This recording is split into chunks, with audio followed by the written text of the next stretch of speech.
Okay, Ben, I've got some questions for you about your fast. The first one is, why did you decide to go on a fast? Well, I decided to go on a fast to lose weight. Though I don't like to say lose weight, I like to say release weight, let it go, because the subconscious mind is so powerful. And if you lose something, you want to find it again, right? So the way we talk about losing weight is really important. I'm letting go of weight. And what better way than to go on a fast? Also, I wanted to find out what I was capable of mentally. I wanted to find out how far I could go. And it was actually my wife's suggestion to do a 3-day fast. We've done 36-hour fast before, quite a few over the years, but I've never done a 72-hour fast. That's doubling it, right? See how good my maths is? So I thought, yes, this is the perfect time. Also, I've started my Perfect Weight Now program, which I devised. It's all based on a subconscious audio called a binaural affirmations meditation, My Perfect Weight Now. It's 60 minutes and it's got the healing frequencies for weight release, and it has lots of positive affirmations about being your perfect weight now, about loving yourself now, about accepting yourself now. And I'm doing that every morning. I'm listening for 60 minutes every morning before I get out of bed. Often I'll be up at 3:30 and putting it on and going back to bed, because that's ideal. You're in the theta state, the theta brainwave state, and the subconscious is absorbing it all. So this fast coincided with my Perfect Weight Now program, so it was the perfect time for me to do it. How did you feel during your fast? I felt pretty good, actually. Sometimes I got a little bit lightheaded, but that was also a sense of clarity, and maybe at times a little lethargic. There wasn't much blood sugars going on, but I felt pretty good. In fact, I worked out on day 1 of the fast, and I exercised pretty vigorously on day 3 of the fast, playing some spike ball outside with some mates.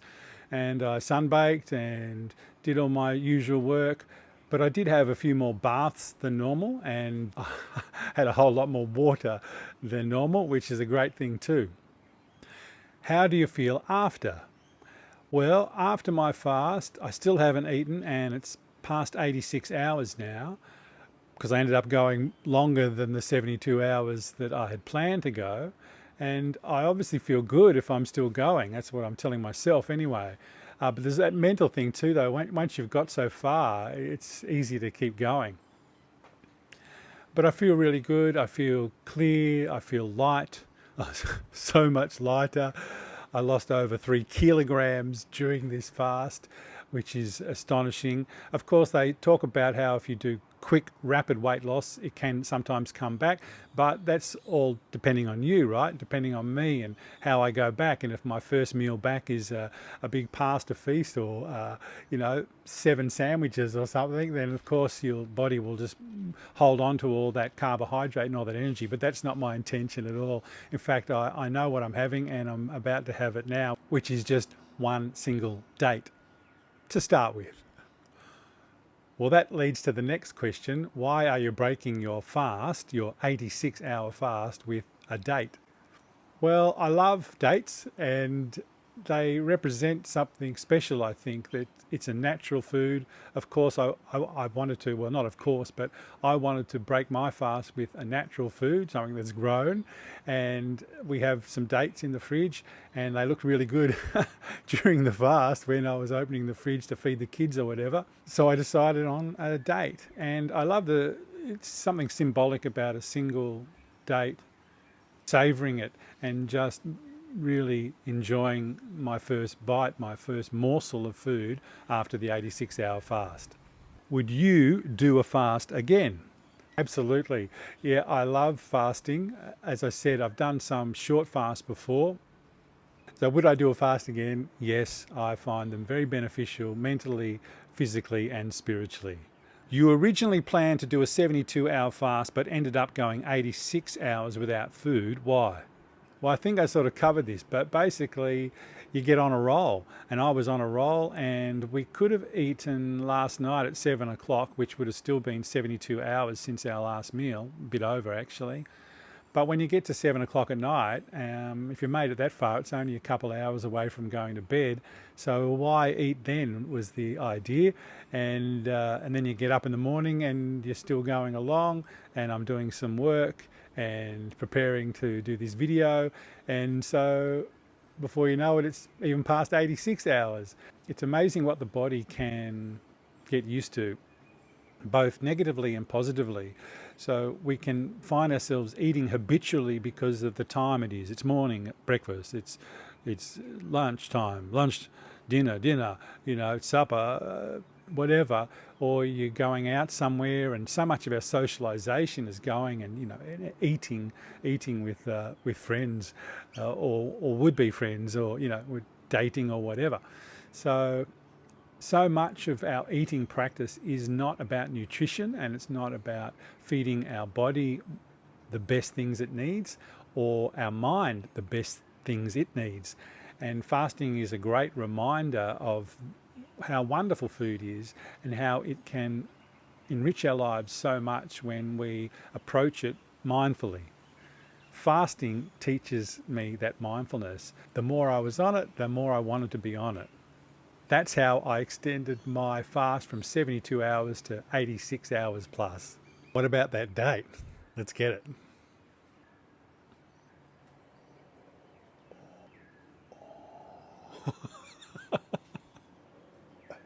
My first food in 86 hours is going to be this date. That date right there is going in here, and I'm going to enjoy it so much. All right.